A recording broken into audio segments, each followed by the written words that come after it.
Check it out. We'll read Canto 3, Nabokov's Pale Fire. Lifeless tree, your grape may be rebellious, the grand potato, IPHLA, Institute I of Preparation P for the hereafter H, or if, as we called it, big if, engaged me for one term to speak on death, to lecture on the worm, wrote President McGabber. You and I, and she, then a mere tot, moved from new Y to you shade in another higher state. I love great mountains from the iron gate of the ramshackle house we rented there. One saw a snowy form so far, so fair, that one could only fetch a sigh as if it might assist assimilation. IPH was a larvorium and a violet. A grave in reason's early spring, and yet it missed the gist of the whole thing. It missed what mostly interests the preterist, for we die every day. Oblivion thrives, not on dry thigh bones, but on blood-ripe lives, and our best yesterdays are now foul piles of crumpled names, phone numbers, and fox files. I'm ready to become a floweret or a fat fly, but never to forget. And I'll turn down eternity unless the melancholy and the tenderness of mortal life, the passion and the pain.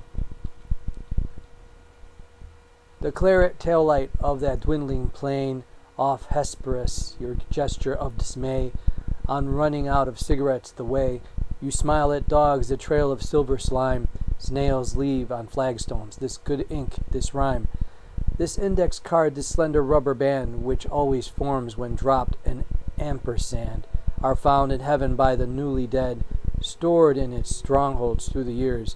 Instead, the Institute assumed it might be wise not to expect too much of paradise. What if there's nobody to say hello? To the newcomer, no reception, no indoctrination. What if you are tossed into a boundless void, your bearings lost, your spirit stripped and utterly alone, your task unfinished, your despair unknown, your body just beginning to protrude, a non-undressable in morning dress, your window lying prone on a dim bed, herself a blur in your dissolving head. While snubbing gods, including the big G, IPH borrowed some peripheral debris from mystery visions, and it offered tips, the amber spectacles for life's eclipse, how not to panic when you're made a ghost. Silda and slide, choose and smooth, surd and coast, meet solid bodies and glissade right through, or let a person circulate through you, how to locate in blackness with a gasp, Terra the fair, an orbicle of jasp, how to keep sane in spiral types of space, precautions to be taken in the case of freak reincarnation, what to do on suddenly discovering that you are now a young and vulnerable toad, plump in the middle of a busy road, or a bear cub beneath a burning pine, or a book mite in a revived vine. Time means succession, and succession change, hence timelessness is bound to disarrange schedules of sentiment. We give advice to widower. He has been married twice. He meets his wives, both loved, both loving, both jealous of one another. Time means growth, and growth means nothing in Elysian life. Fondling a changeless child, the flax-haired wife grieves on the brink of a remembered pond, full of a dreamy sky, and also blonde, but with a touch of tawny in the shade. Feet up, knees clasped, and on stowed balustrade, the other sits and raises a moist gaze toward the blue impenetrable haze. How to begin?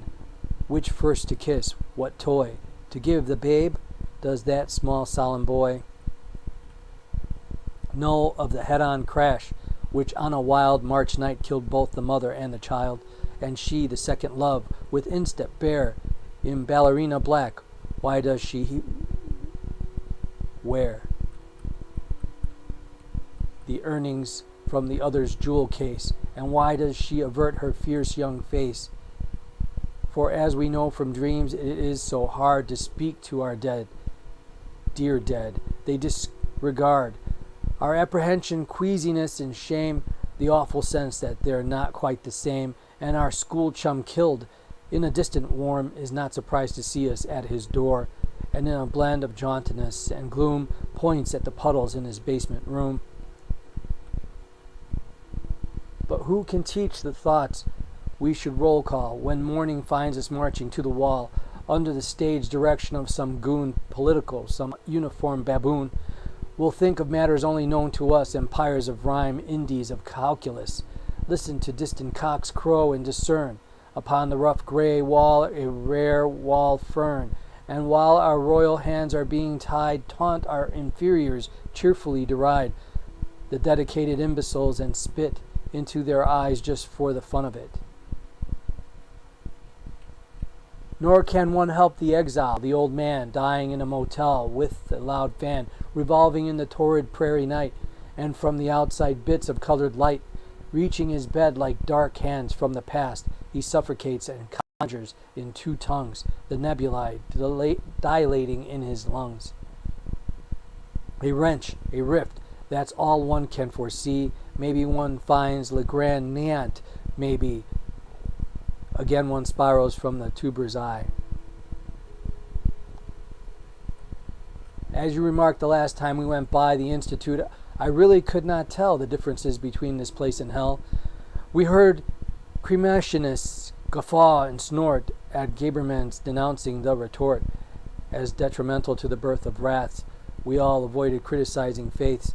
The great Star over Blue reviewed the role planets had played as landfalls of the soul. The fate of beasts was pondered. A Chinese descanted on the etiquette at teas.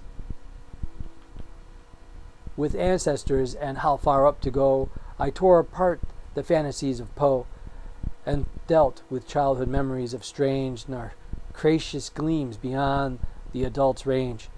Among our auditors were a young priest and an old communist. IPH could at least compete with churches and the party line. In later years, it started to decline. Buddhism took root. A medium smuggled in. Pale jellies and a floating mandolin. Fra Karamazov, mumbling his inept, all is allowed, into some classes crept, and to fulfill the wish of the womb, a school of Freudians headed for the tomb. That tasteless venture helped me in a way. I learnt what to ignore in my survey of death's abyss. And when we lost our child, I knew there would be nothing, no self-styled spirit would touch a keyboard of dry wood. To rap out her pet name, no phantom would rise gracefully to welcome you and me in the dark garden near the shagbark tree. What is that funny creaking, do you hear? It is the shutter on the stairs, my dear. If you're not sleeping, let's turn on the light. I hate that wind. Let's play some chess, all right. I'm sure it's not the shutter. There again, it is a tendril fingering the plane. What glided down the roof and made that thud? It is old winter tumbling in the mud. And now what shall I do? My night is pinned. Who rides so late in the night and the wind? It is the rider's grief, it is the wild March wind, it is the father with his child. Later came minutes, hours, whole days at last, when she'd be absent from our thoughts so fast. Did life, the woolly caterpillar run? We went to Italy, sprawled in the sun. On a white beach with other pink or brown Americans, flew back to our small town. Found that my bunch of essays, The Untamed Seahorse, was universally acclaimed. It sold 300 copies in 1 year. Again, school started, and on hillsides where wound distant roads, one saw the steady stream of car lights, all returning to the dream of college education. You went on translating into French Marvel and Don. It was a year of tempest, hurricane. Lolita swept from Florida to Maine. Mars glowed. Shahs married. Gloomy Russians spied. Lang made your portrait, and one night I died. The Grashaw Club had paid me to discuss why poetry is meaningful to us. I gave my sermon, a dull thing but short. As I was leaving in some haste to thwart the so-called question period at the end, one of those peevish people who attend such talks only to stay there to say they disagree stood up and pointed with his pipe at me. And then it happened, the attack, the trance, or one of my old fits. There sat by chance a doctor in the front row.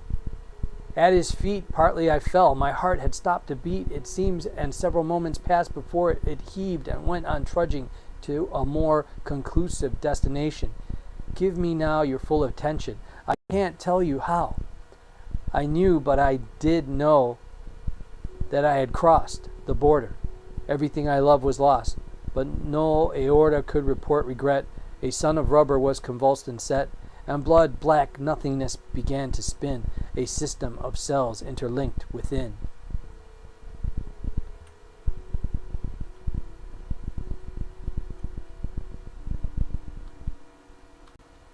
Cells interlinked within one stem, and dreadfully distinct against the dark, a tall white fountain played. I realized, of course, that it was made not of our atoms, that the sense behind the scene was not our sense in life. The mind of any man is quick to recognize natural shams, and then before his eyes the reed becomes a bird, the knobby twig an inchworm, and the cobra head a big, weakly folded moth. But in the case of my white fountain, what it did replace perceptually was something that I felt could be grasped only by whoever dwelt in the strange world where I was a mere stray. And presently I saw it melt away, though still unconscious I was back on earth. The tale I told provoked my doctor's mirth. He doubted very much that in the state he found me in one could hallucinate or dream in any sense. Later perhaps, but not during the actual collapse. No, Mr. Shade. But doctor, I was dead. He smiled. Not quite, just half a shade, he said. However, I demurred. In mind I kept replaying the whole thing. Again I stepped down from the platform and felt strange and hot, and saw that champ stand up and toppled. Not because a heckler pointed with his pipe, but probably because the time was ripe for just that bump and wobble on the part of a limp and old unstable heart. My vision reeked with truth. It had the tone, the quiddity and quaintness of its own reality. It was, as time went on, its constant vertical in triumph shone, often with troubled by the outer glare of street and strife. Inward I'd turn, and there in the background of my soul it stood, oh faithful, and its presence always would console me wonderfully. Then one day I came across what seemed a twin display. It was a story in a magazine about a Mrs. Z, whose heart had been rubbed back to life by a prompt surgeon's hand. She told her interviewer of the land beyond the veil, and the account contained a hint of angels and a glint of stained windows and some soft music and a choice of hymnal items and her mother's voice. But at the end she mentioned a remote landscape, a hazy orchard, and I quote, "Beyond that orchard, through a kind of smoke, I glimpsed a tall white fountain and awoke." If on some nameless island Captain Schmidt sees a new animal and captured it, and if little later Captain Smith brings back a skin, that island is no myth. Our fountain was a signpost and a mark objectively enduring in the dark, strong as a bone, substantial as a tooth, and almost vulgar in its robust truth. The article was by Jim Coates to Jim. Forthwith I wrote, got her address from him. Drove west 300 miles to talk to her, arrived, was met by an impassioned purr. Saw that blue hair, those freckled hands, that wrapped orchideous hair, and knew that I was trapped. Who'd miss the opportunity to meet a poet so distinguished? It was sweet of me to come. I desperately tried to ask my questions. They were brushed aside. Perhaps some other time, the journalist still had her scribblings. I should not insist. She plied me with fruit cake, turning it all into an idiotic social call. I can't believe, she said, that it is you. I loved your poem in the Blue Review, that one about Mont Blanc. I have a niece who's climbed the Matterhorn, the other piece. I could not understand, I mean the sense, because of course the sound, but I'm so dense.